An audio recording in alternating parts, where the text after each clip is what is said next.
तारीख 13 सितंबर, जब केजरीवाल जेल से बाहर आए और 48 घंटे बाद 2 दिन के बाद, आज से 2 दिन के बाद मैं सीएम की कुर्सी से इस्तीफा देने जा रहा हूं। और मैं तब तक सीएम की कुर्सी पे नहीं बैठूंगा जब तक जनता अपना फैसला ना सुना दे।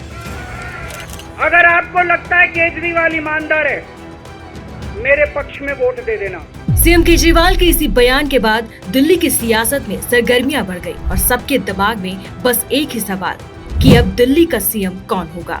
फिर 48 घंटे बाद दिल्ली के अगले चुनाव तक मुख्यमंत्री की जिम्मेदारी सर्वसम्मति से आतिशी जी को दी गई है।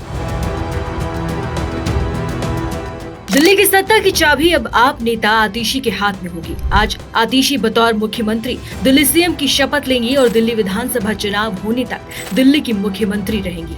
अरविंद केजरीवाल जी का धन्यवाद करना चाहती हूँ, जिन्होंने मुझे इतनी बड़ी जिम्मेदारी दी और इस जिम्मेदारी के लिए मुझ पर भरोसा किया। ये सिर्फ आम आदमी पार्टी में हो सकता है, अरविंद केजरीवाल जी के नेतृत्व में हो सकता है कि एक फर्स्ट टाइम पॉलिटिशियन एक राज्य की मुख्यमंत्री बने। इन सबके बीच चर्चा तेज हुई कि अब सीएम की कैबिनेट का क्या होगा, तो इसकी भी जानकारी सामने आ गई। इसके ऊपर अरविंद केजरीवाल क्या करने वाले हैं, ये भी सामने आ गया। आज 21 सितंबर को आतिशी सीएम पद की शपथ लेंगी और अगले ही दिन केजरीवाल भी जनता की अदालत को संबोधित करेंगे। इसे उनकी एक बड़ी रणनीति का हिस्सा माना जा रहा है। अब सवाल ये है कि केजरीवाल से कितनी अलग होगी आतिशी की कैबिनेट। वैसे आतिशी के नए कैबिनेट की खास बात यह है कि यहाँ पर एक नया चेहरा जरूर रखा गया है, लेकिन केजरीवाल की कोर टीम के साथ कोई छेड़छाड़ नहीं हुई है। गोपाल राय, सौरभ भारद्वाज, कैलाश गहलोत, इमरान हुसैन को फिर कैबिनेट में जगह मिली है। ये बताने के लिए काफी है कि टीम नई है, लेकिन चेहरे कई पुराने शामिल किए गए हैं। अब ये जान लीजिए कि केजरीवाल की कैबिनेट में किसके पास कौन सा मंत्रालय था और आतिशी की सरकार में वो कितना अलग होने वाला है।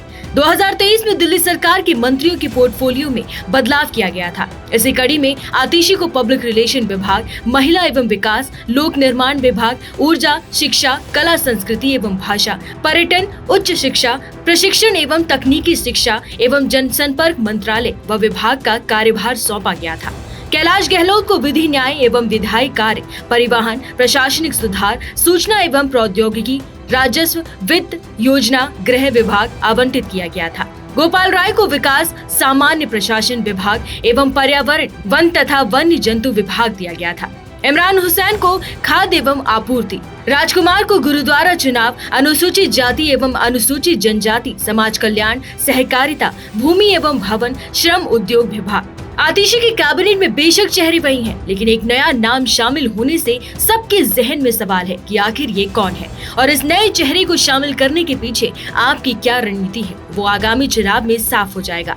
उस चेहरे का नाम है मुकेश अहलावत। उन्हें दलित कोटे से कैबिनेट में शामिल करने की बात आई है। उनके जरिए आतिशी सीधे सीधे नॉर्थ ईस्ट दिल्ली को साधना चाहती है। पहले तो इस रेस में कोंडली से विधायक कुलदीप कुमार का नाम भी चल रहा था, लेकिन समीकरण के लिहाज से अहलावत ने बाजी मार ली। अब समझने वाली बात यह है कि दिल्ली का नॉर्थ ईस्ट इलाका दलित बाहुल्य माना जाता है। विधानसभा की 10 सीटें यहाँ से निकलती हैं। यहाँ पर 3 तो दलित समाज के लिए आरक्षित है। पिछले विधानसभा चुनाव में 10 में से 9 सीटों पर आपने जीत दर्ज की थी, लेकिन लोकसभा चुनाव के लिहाज से उसे झटका लगा। वो 10 में से सिर्फ 1 सीट पर लीड करती दिखी। इसी वजह से अब दलितों को साधने के लिए अहलावत का कार्ड खेला जा रहा है। इसके ऊपर आपके तमाम बड़े नेता भी कह रहे हैं कि आतिशी को सिर्फ एक भारत की भूमिका निभानी है।